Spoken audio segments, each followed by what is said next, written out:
Muy buenas tardes amigos, bienvenidos a Agenda Empresarial. Les da la más cordial bienvenida Mary Callaye. El día de hoy vamos a tratar un tema enfocado en cuáles son las alternativas de solución, los planteamientos y todo desde la experiencia de nuestro invitado. Vamos a conversar con el señor Rafael Valencia Dongo, quien tiene mucha experiencia en todo el tema de los conflictos. Y pues vamos a presentarlo. Bienvenido, señor Rafael Valencia. Muchas gracias por estar con nosotros. Bien, encantado de estar con ustedes. Pues para que también los ingenieros colegiados conozcan un poco acerca de su trayectoria, usted pues es administrador y tiene varias especializaciones, pero también tiene mucha experiencia en el sector empresarial. Ha estado en el sector financiero, también en las industrias, y también ha sido parlamentario durante 5 años. 5 años. 5 años. Exactamente, del 2001 al 2006. 6. Exacto. Y luego se ha enfocado en el trabajo y todo el tema relacionado a cómo buscar soluciones y cómo no ver las oportunidades a partir de los conflictos. Actualmente está representando al Grupo Estrategia Consultores y también es director de la Asociación de Consultores Ambientales y Sociales. Pues, señor Valencia, usted que tiene toda esta experiencia como facilitador en el tema de los conflictos, coméntenos ¿cómo parte esta iniciativa de integrarse y trabajar en el tema de la resolución de conflictos? Mary, como usted podrá observar, el sistema de la democracia representativa está entrando en una grave crisis, diría yo, no solamente en el Perú, sino a nivel del mundo, ¿no? La democracia representativa se basa sobre la confianza que tiene un ciudadano en su representante. Entonces uno elige a su congresista, a su presidente, a su alcalde, al gobernador, y les da la autonomía suficiente para que puedan actuar por cuenta de él. Les pone unos ciertos parámetros que son las leyes y entonces les permite que actúen para ordenar a la comunidad. Es obvio que entre los ciudadanos, así en nuestra naturaleza, causaríamos un grave desorden si no hay alguien que pone efectivamente orden en el caos. Sin embargo, este sistema de democracia representativa entra en crisis cuando el ciudadano ya no cree en su representante. Entonces tú ves que casi inmediatamente de elegido un gobernador o un presidente del país, a los pocos meses queda sin la confianza del ciudadano. Entonces tú tienes ahora que el presidente tiene 70% de ciudadanos que no creen en él, los congresistas otro tanto, el poder judicial tiene muy poca aceptación, es decir, las instituciones que gobiernan el sistema democrático están con muy poca representación. Entonces, obviamente, no es posible que se cumpla un principio que es el del gobierno, precisamente. El gobierno tiene que hacerse obedecer, para eso se les da determinados instrumentos, la policía, por ejemplo, que hace que se tenga el monopolio de la violencia legal, o convencer, que es precisamente la parte política, de jalar adherentes en torno a una visión positiva y optimista del futuro. Esto ya no funciona, y al no funcionar, entonces entra en una grave crisis y eso hace que se generen los conflictos. Y usted ve, Mary, que en realidad esto sucede en Venezuela, está sucediendo en Ecuador, está sucediendo en Colombia, está sucediendo en Chile, está sucediendo en España, está sucediendo en Estados Unidos. Entonces ve claramente cuando comienza en descomposición el sistema cómo se apelan a determinados temas que son, digamos, sintomáticos. Por ejemplo, el tema de la dignidad, el tema de la territorialidad y el honor.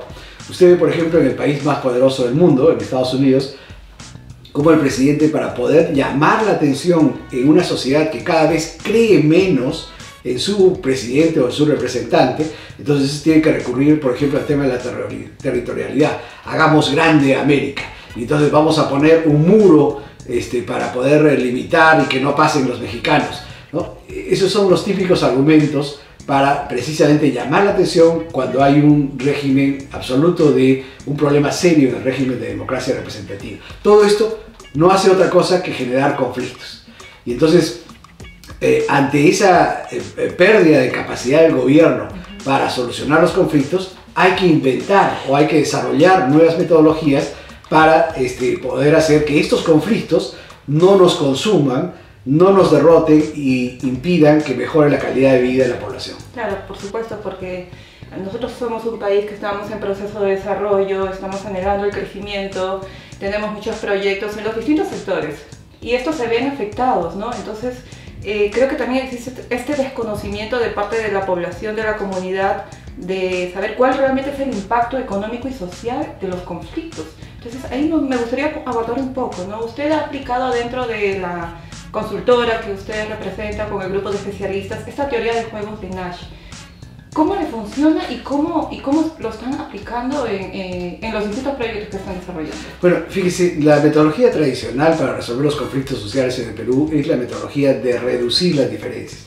Nosotros tenemos un conflicto, tenemos una diferencia y entonces lo que tratamos es de reducir esa diferencia. Los conflictos típicos, digamos, para donde funciona muy bien esta metodología, son los sindicatos, por ejemplo. Entonces yo le pido 1000, usted me dice 100, no nos queremos, tenemos desconfianza entre nosotros, pero vamos reduciendo las diferencias, llegamos a 550, nos damos la mano y enrumbamos nuevamente hacia una visión común, nuevamente para llevar adelante la empresa. Pero eso solo funciona en ambientes cooperativos, es decir, donde yo necesito del empleador y el empleador necesita del trabajador, y entonces los dos nos necesitamos.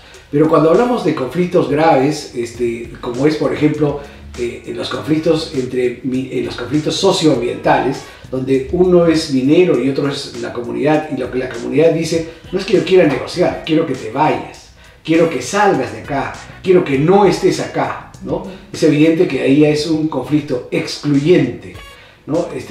Quiero que estés fuera de este territorio. Es un conflicto competitivo, ¿no? Y por lo tanto no aplica en realidad esta metodología de las universidades norteamericanas, que básicamente está desarrollada para los ambientes cooperativos, ¿no? Los conflictos actualmente pretenden solucionarse sobre la base de algunos instrumentos: la mesa de diálogo, la mesa de desarrollo, ganar, hacer crecer la torta. Es decir, son varios los instrumentos que deben llevarnos a reducir las diferencias y a encontrar una visión compartida. Eso en los conflictos socioambientales no funciona. Entonces, lo que sí funciona y hemos probado con éxito en los últimos 10 años es la metodología de un matemático, John Nash, premio Nobel de Economía, que ha muerto hace poco, pero que ha tenido otros premios Nobel, o sea, gente que lo ha ido siguiendo. Hace poco también, hace 2 semanas, el nuevo premio Nobel de Economía también ve sus teorías, donde ya no se trabaja sobre la base de la reducción de las diferencias. Y ya no se emplea los instrumentos de mesa de diálogo, mesa de desarrollo, sino más bien se emplea, por ejemplo, el equilibrio estratégico, la teoría de los juegos, la guerra de los sexos, los pactos equilibrantes, que son metodologías o son, digamos, herramientas distintas o en todo caso complementarias a la mesa de diálogo. En algunas ocasiones, la mesa de diálogo, por ejemplo, lo único que hace es meter más fricción entre las partes. Usted verá, por ejemplo, en el caso de Conga, ¿no? Usted verá que el premier en ese entonces llevó a Gregorio Santos a una mesa de diálogo y trataron de resolucionar el problema, pero que lo llevó es más bien a que despidan al premier. Luego vino un segundo premier, Oscar Valdés, que era militar, había sido militar, tenía mucho carácter, y después de 3 días de negociación, o quizá 4, habían puesto de acuerdo, lo quiso obligar a firmar, y luego hubo un enorme problema social. Entonces también despidieron al premier, al segundo premier. Luego entró el tercer premier y ya el tercero ya no quiso poner mesa de diálogo porque si no lo votaban también. Es decir, hay escenarios donde hacer esto lo único que hace es generar mayor fricción. Entonces, bajo el otro método, lo que primero se dice, por ejemplo, es pongámonos de acuerdo en que nunca nos vamos a poner de acuerdo, ¿no? Pongámonos de acuerdo en que nunca nos vamos a poner de acuerdo.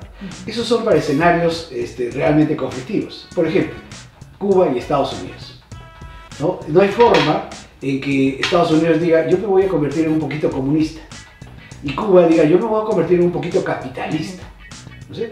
Entonces, no, en ese tipo de escenarios yo me voy a convertir en un poquito minero y usted se va a convertir en un poquito comunero.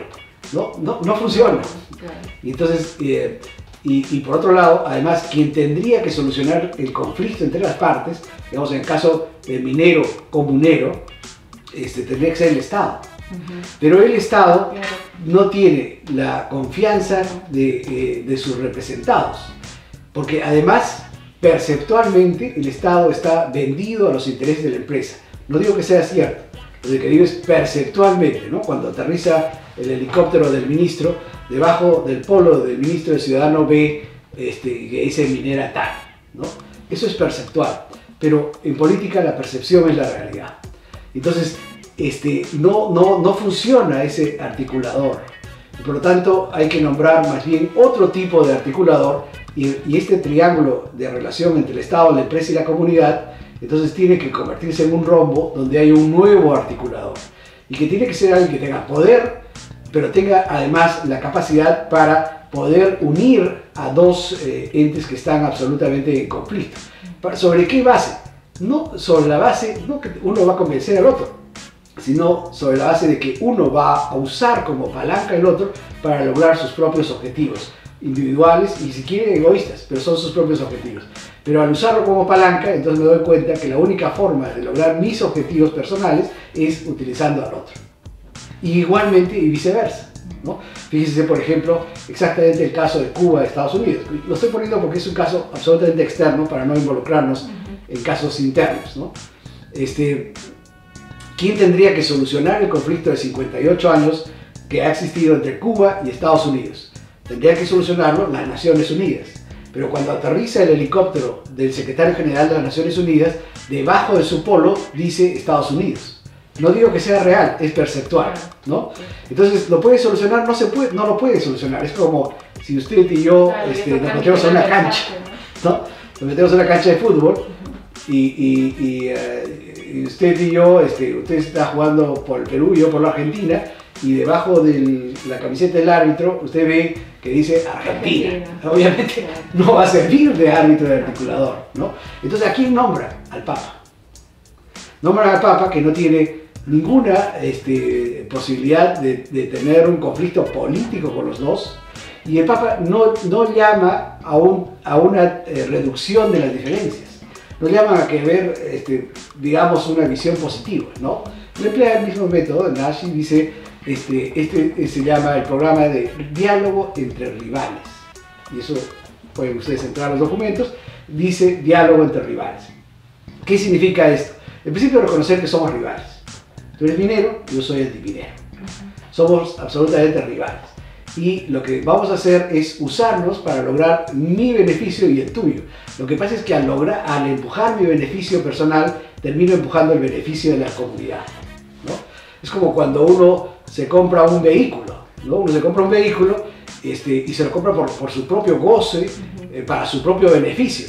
Pero en el momento de comprarse el vehículo, que es una actitud de repente egoísta, en ese momento está jalando el beneficio de 5.000 obreros que han elaborado el vehículo, el llamado efecto multiplicador, ¿no? Entonces, el Papa, bajo esta metodología, que dice, pongámonos de acuerdo en que nunca nos vamos a poner de acuerdo, entonces bajo esta metodología lo que hacen es efectivamente solucionar el conflicto. Hoy día hay las visas y ya están empezando los intercambios para poder lograr, uno, Cuba necesita comida para su gente, y dos, Estados Unidos necesita acabar con esta humillación de 50 y tantos años, y además eliminarse la posibilidad de tener un portaaviones al frente de sus costas.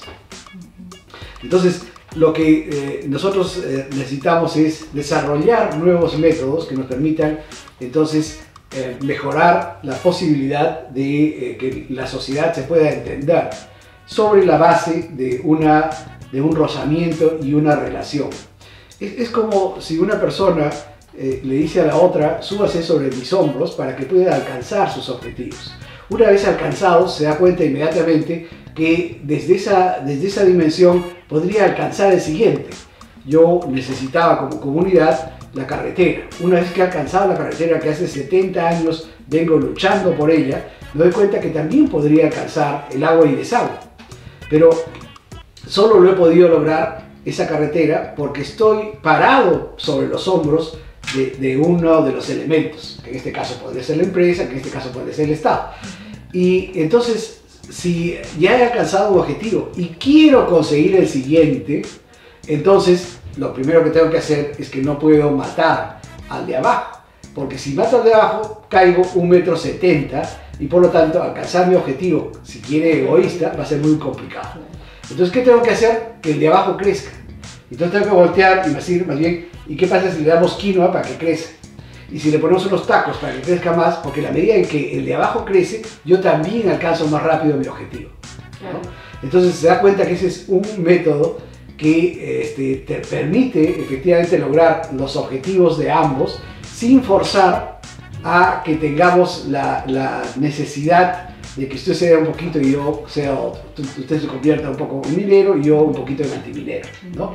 Entonces, si se aplican esta metodología que permita lograr una diferencia realmente, entonces estoy seguro que podríamos hacer que los más de 50.000 millones de dólares que están suspendidos, digamos, en cartera de proyectos, producto del problema de los conflictos sociales, entonces podría efectivamente lograrse el acabar con los problemas de la pobreza y eliminar completamente la pobreza extrema. Claro, porque realmente es un tema, ¿no? Yo creo que las personas que pueden y tienen la oportunidad de viajar a las regiones pueden ver esta diferencia tan grande que existe, ¿no? Entre el desarrollo que vemos en Lima, que es aparente, pero vemos más allá y vemos estas necesidades y este desequilibrio que hay a nivel nacional. Entonces, ¿cuál es el sector que está apostando? El sector minero, el sector petrolero, el sector agroindustrial, que también está en el norte, ¿no? Pero que debería ir sumado. Creo que también considera usted el tema de cómo se lleva esta información y estos resultados. ¿Cree que ahí también existe el problema porque de repente las comunidades no entienden muy bien cuáles son los beneficios de estas inversiones? Bueno, sí, yo creo que, digamos, en lo que es el tema del reporte, que ya también sea importante, porque, por ejemplo, ¿no? Hay muy buenas intenciones. Por ejemplo, la Defensoría del Pueblo saca un reporte mensual de cómo van los conflictos. Pero ese reporte también lo que hace es un acicate y un incentivo para que los conflictos sean más violentos y que tengan mayor severidad. Yo he visto cuando la gente va y dice, ¿por qué no está mi conflicto? Los comuneros. ¿Por qué no está mi conflicto? Porque yo necesito que mi conflicto se visibilice para poder conseguir fondos de las ONGs extranjeras, de otros donantes, para poder hacer que efectivamente el conflicto escale y pueda conseguir más recursos, ¿no es cierto? Entonces, si no está en la Defensoría, en el informe de la Defensoría, porque digamos no ha alcanzado el grado de gravedad, no ha alcanzado la gravedad que debiera, porque no ha habido bloqueo de pistas, no ha habido muertos, no ha habido, ¿no? Entonces, bueno, va a regresar, como he visto que se ha hecho, a cumplir con eso. Y después regresa y dice, bueno, yo tengo los muertos, yo tengo esto, entonces ahora sí inscriban, ¿no?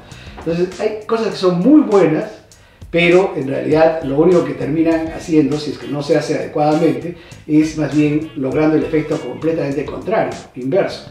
Porque si usted da cuenta, por ejemplo, quien bloquea la carretera llama la atención del gobierno y consigue la plata. Quien no bloquea la carretera, entonces nadie se acuerda de él. Entonces no recibe la plata. Entonces, ¿qué tiene que hacer? Tiene que bloquear la carretera. ¿No es cierto? Entonces, es un incentivo perverso precisamente a bajar los conflictos, ¿no? Si yo tengo por un lado que resaltar los conflictos que se han dado, también tendría que resaltar los sitios donde no ha habido conflicto, precisamente por la capacidad del dirigente político, ¿no?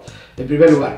En segundo lugar, también hay que tomar en consideración de que efectivamente las condiciones que se dan, digamos, en el nivel socioeconómico, no son necesariamente una fuente de solución de los conflictos sociales. ¿A qué me refiero? Apurímac, por ejemplo, tenía 40 millones de soles para inversión. De ahí lo subieron a 1.200 millones de soles para inversión. De ahí lo han subido a 2.300 millones de soles. 40, 2.300. Usted revisa los indicadores de agua, de empleo, los indicadores de electrificación, y son sorprendentes los altos. Usted ve que el Perú crece a 3%, 3,5%, y Apurímac crece a 266%, ¿no? 266. Dramático. y sin embargo están con las garantías suspendidas para evitar que haya muertos. Entonces, no es exacto que una correlación entre que más infraestructura, entonces menos conflictos. No es cierto, no hay una correlación, no funciona así. Es evidente que, es más, si usted se da cuenta, los opositores a la inversión nunca hacen infraestructura. Nunca construyen un metro de cemento, un metro de canal, unos 100 metritos de asfaltado, nunca. Sino simplemente trabajan en la mente del ciudadano. Pero por otro lado, el Estado y la empresa trabajan más bien en la razón. Por ejemplo, el Estado y la empresa trabajan con el estudio de impacto ambiental, que dice claramente que no va a contaminar, o si va a contaminar, cómo lo va a remediar, o cómo va a paliar esos efectos, ¿no? ¿Quién lee el estudio de impacto ambiental? Por eso es que cuando se llega a la audiencia del estudio de impacto ambiental, o peor, se entrega la aprobación del estudio de impacto ambiental, lo único que significa es que en el 70% de los casos es un ticket para entrar al baile del conflicto, ¿no? Entonces, porque entonces la mirada es que la empresa y el Estado emplean argumentos racionales para convencer a la población de que es bueno para la población.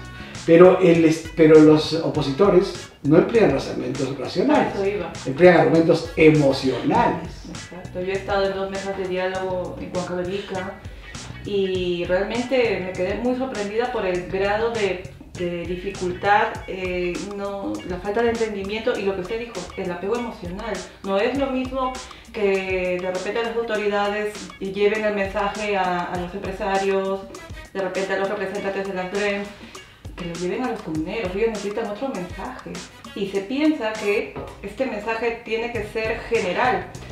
Pero entonces, ¿cómo han ustedes canalizado esta forma de poder llegar y poder convencer, ¿no?, a las comunidades? Bueno, eso es un tema muy importante, Mary, porque digamos, esta metodología lo que pretende es que en esa mesa de diálogo que se sientan 50 personas, digamos, el presidente del Frente de Defensa, el presidente de los comuneros, los alcaldes, etc., en realidad, en la práctica, casi no representan a nadie, ¿no? El alcalde no tiene, como todos los alcaldes del Perú, no digo uno en específico, o sea, como todos los alcaldes tienen muy poco nivel de aceptación, ¿no?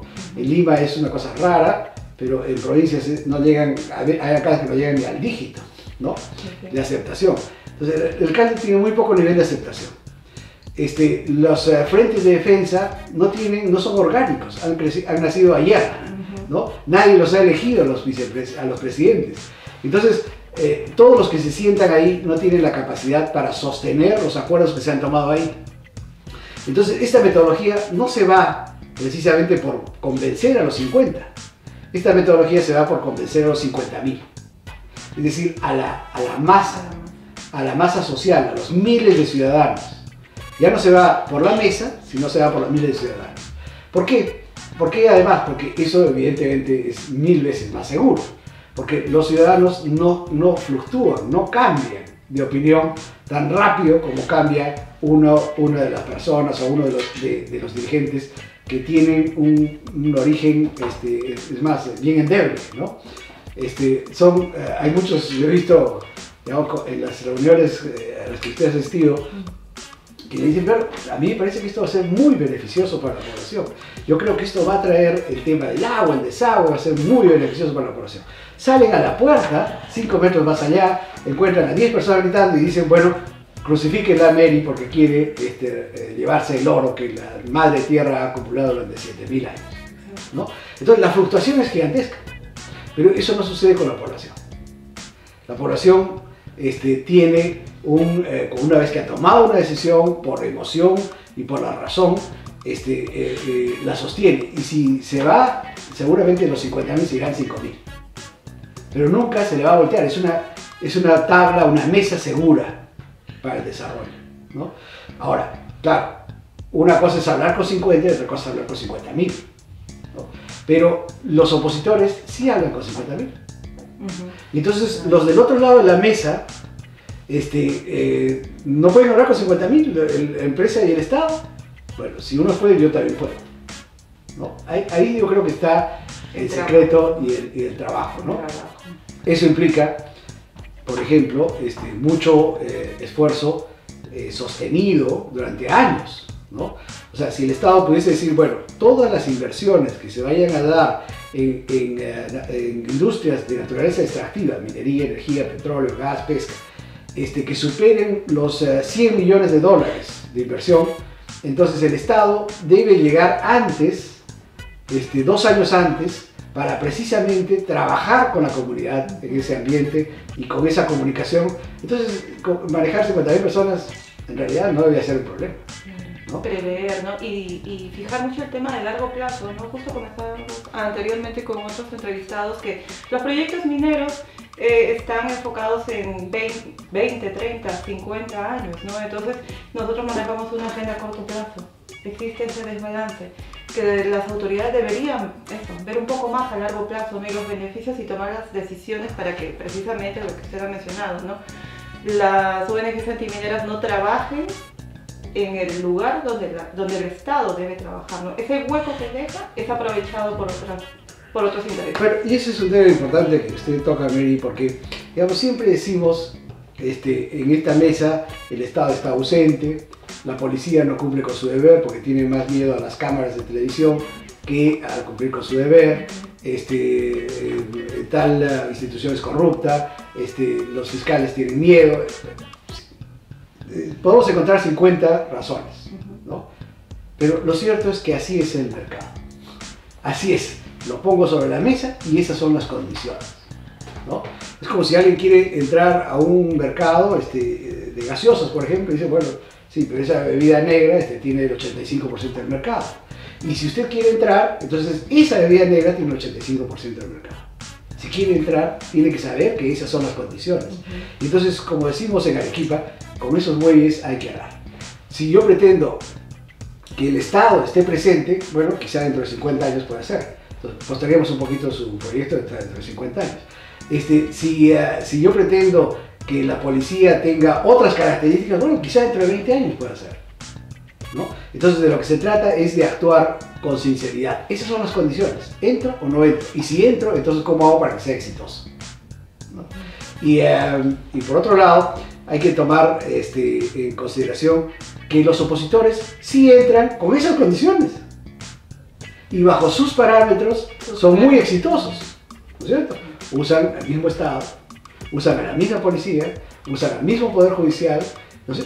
O sea, usan las mismas herramientas y con muy pocos recursos ganan, ¿no?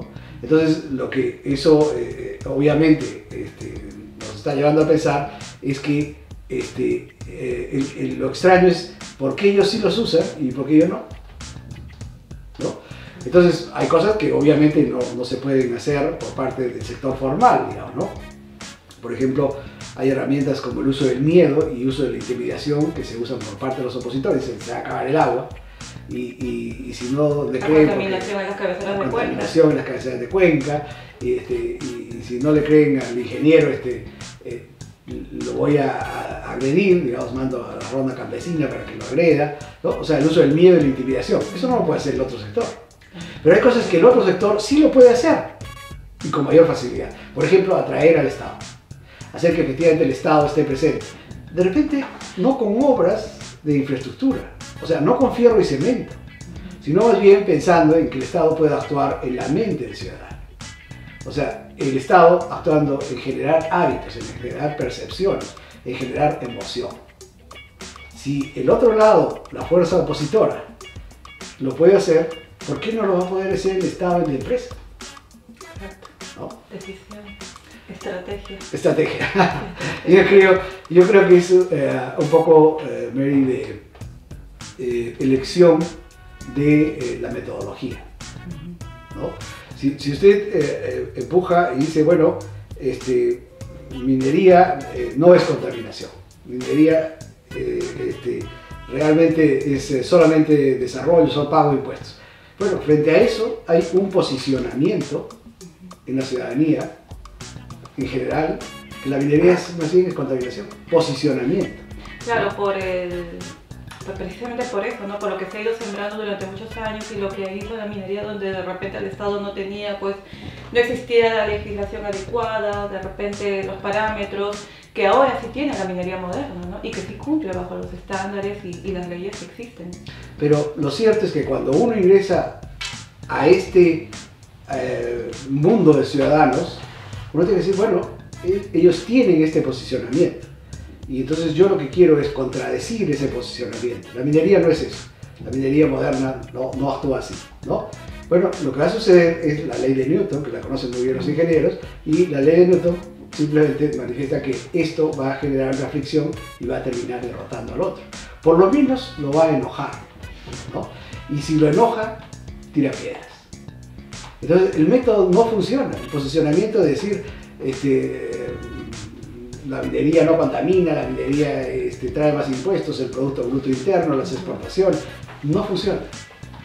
Salvo en ambientes muy cerrados, muy chiquitos, muy especializados. Donde se comprende, ¿no? Comprenden el mensaje. Por ejemplo, si usted ve, hay una bebida negra, gaseosa, ¿no? Que dicen que es un problema para la diabetes, ¿no es cierto? Que sirve para quitarle el óxido a las tuercas. Si se atora el baño también le mete y se atora. En fin, una serie de cosas que realmente son absurdas, ¿no? Pero la gente ya lo tiene metido en la mente. Tiene metido en la mente que cada botella de esa bebida negra tiene 27 cucharadas de azúcar. Lo cual es materialmente imposible, pero lo tiene metido en la mente. Entonces, esa bebida negra podría decir y empujar y decir, mentira.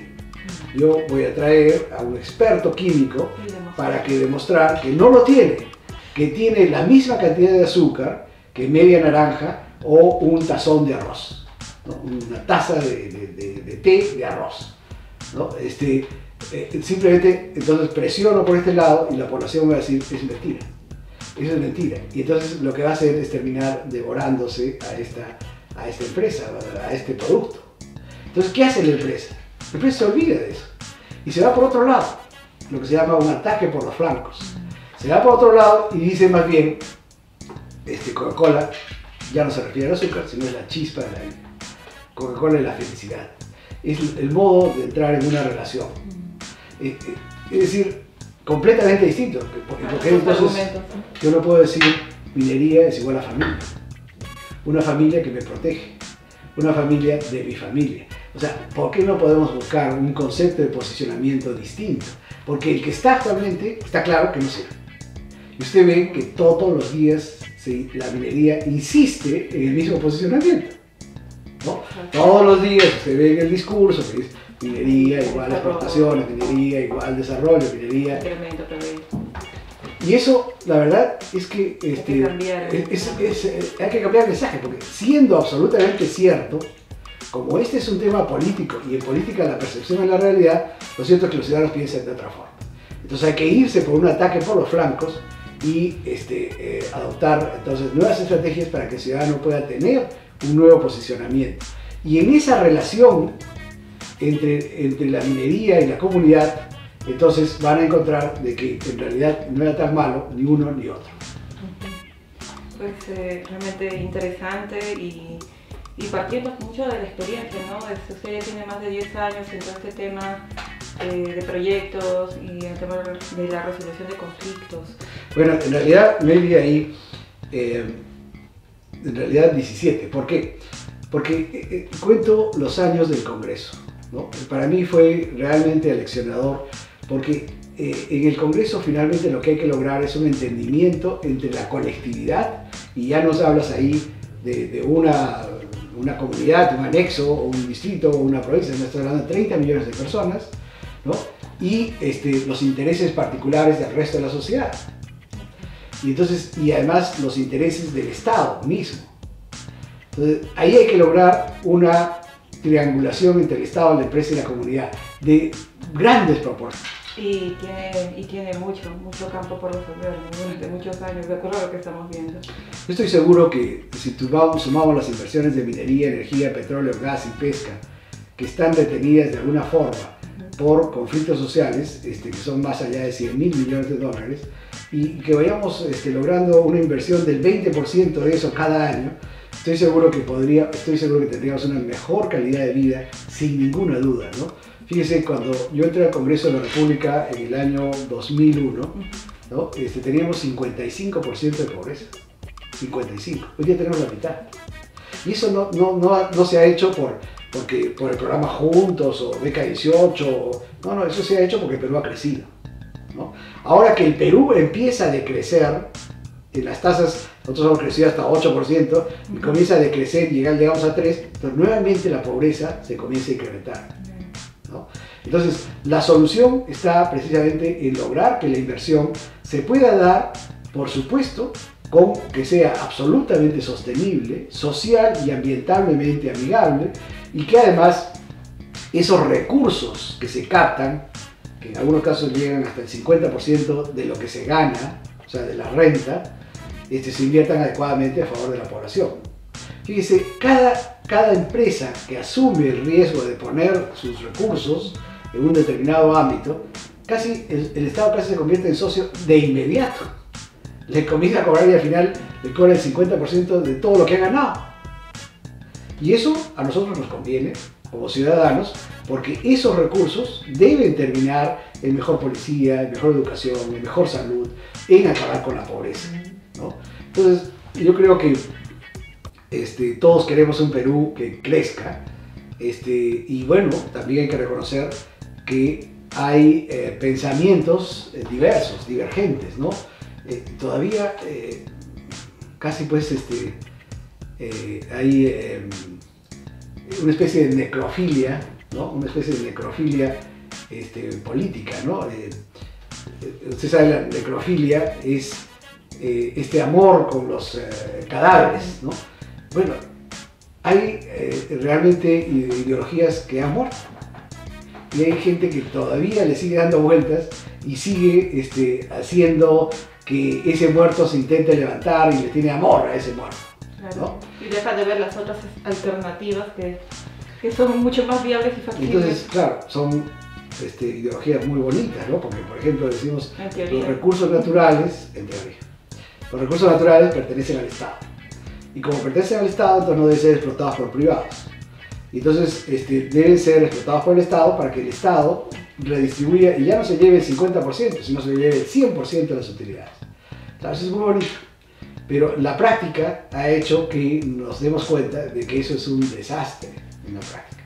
Hemos tenido Entel Perú, Petroperú, que ahora tiene 5.000 millones de dólares, estamos pagando todos de nuestro bolsillo, la refinería, hemos tenido Minero Perú, en fin, Pesca Perú, toda una serie de empresas nacionales, ¿no? Nacionalizadas, que han terminado siendo absolutamente un desastre y un robo escandaloso. Miremos, y no estamos hablando del Perú solamente, miremos Brasil. O sea, la bajato es ¿por qué? ¿De dónde salen esos recursos? De las empresas estatales. ¿De dónde salen esos recursos? Son precisamente esa relación entre el Estado, las empresas estatales y la empresa privada, ¿no? Que la empresa del Estado se ha convertido en un botín. Como no pertenece a nadie, todo el mundo roba, ¿no? Y eso sucede en el Perú, sucede en Venezuela, sucede en todos los países donde el Estado se mete a intervenir en la economía. Eso ha llevado a Rusia prácticamente a una disolución, digamos, a la Unión de Repúblicas Socialistas Soviéticas desapareció, ¿no? Ahora está tratando de reconstruirse. Eso casi mata al régimen de Deng Xiaoping y Mao. Fíjese, Mao, que desarrolló básicamente esta metodología del comunismo, esta ideología, llegó a matar a 57 millones de personas, prácticamente 2 Perús, 57 millones de personas. Luego que sucedió esta cosa, este hecatombe, este desastre, entonces lo que se tomó en consideración, el partido dijo esto no va más, y hay que cambiar la ideología, y hay que irnos por otro sistema.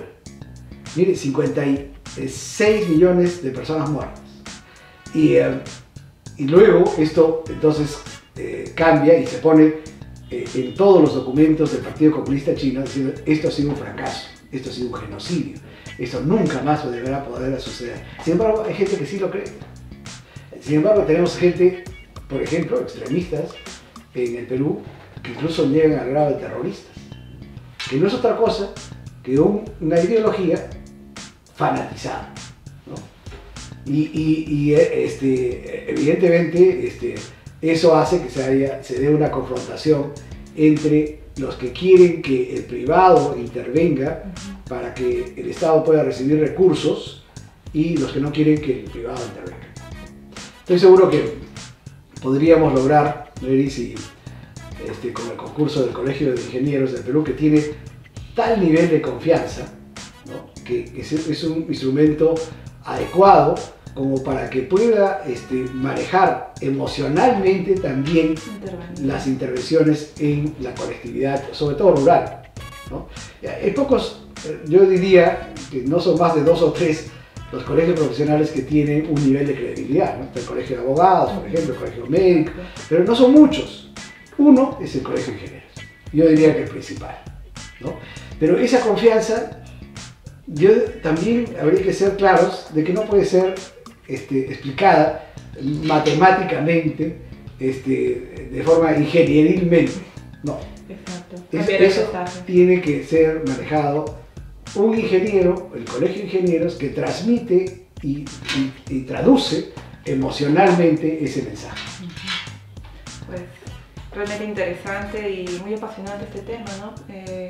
Siempre viendo el tema del beneficio y buscando estas formas de que todos los peruanos formemos parte del desarrollo y del crecimiento de nuestro país. Señor Rafael Valencia, le agradecemos mucho de estar con nosotros y esperemos tenerlo pues próximamente en otra entrevista para que continuemos hablando sobre este tema que es realmente interesante. Gracias a ustedes, para mí es un honor estar en el Colegio de Ingenieros del Perú y estoy seguro que trabajando juntos se pueda lograr establecer como una válvula check para que los esfuerzos de la ingeniería por desarrollar el Perú no se vean obligados a retroceder, ¿no? El Perú es realmente grande, hermoso, y hay que explotar esos recursos para beneficio de los propios ciudadanos. Pues muchísimas gracias, ingenieros y ingenieras colegiados del Consejo Departamental de Lima, del Colegio de Ingenieros del Perú. Nos vemos en una próxima emisión. Hasta pronto.